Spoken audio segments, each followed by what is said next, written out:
It was late August in the North Georgia mountains, and the heat was relentless.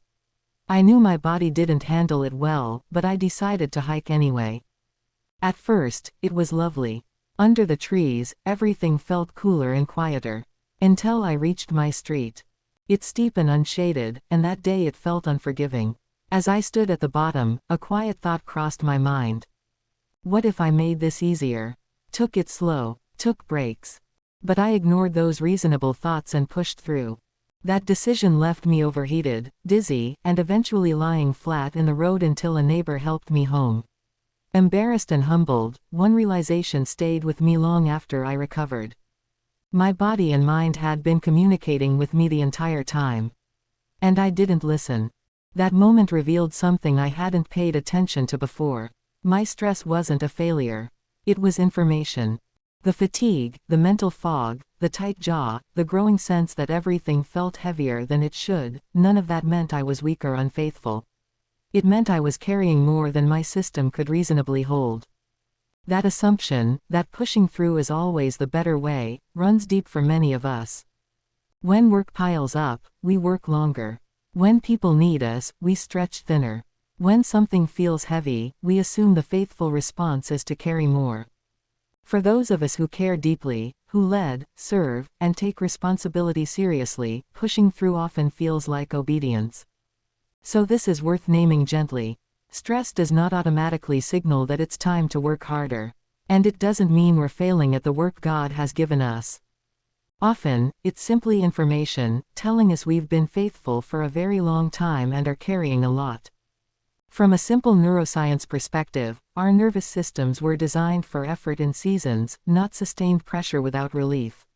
When responsibility feels constant, the body stays alert, braced, on duty.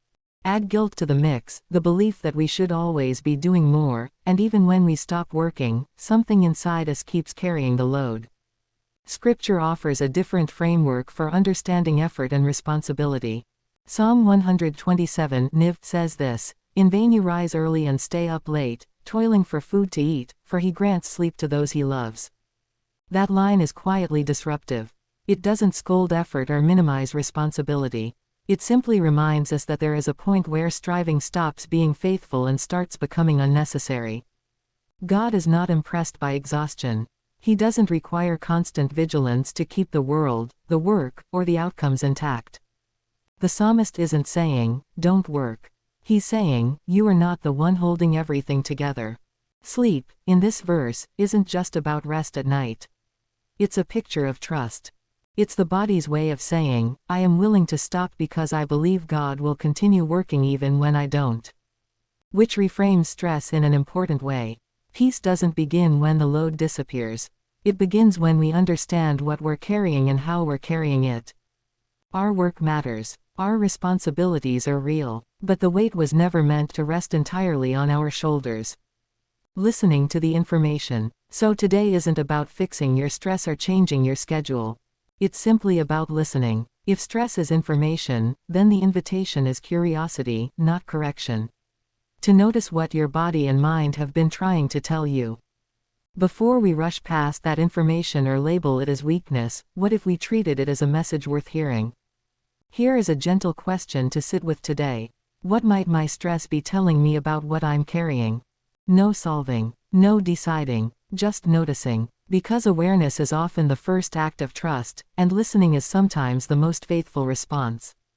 A short prayer. God, thank you for the body and mind you gave me. Help me listen without shame. Teach me to trust that you are carrying more than I realize. Tomorrow, we'll talk about why stopping work doesn't always bring relief and why that doesn't mean we're doing anything wrong. If you'd like a simple way to practice noticing and pausing throughout the day, you're invited to download a complimentary resource called Grace Breaks, 50 Ways to Connect with God During Your Busy Day, with 5-minute ways to reset and refuel.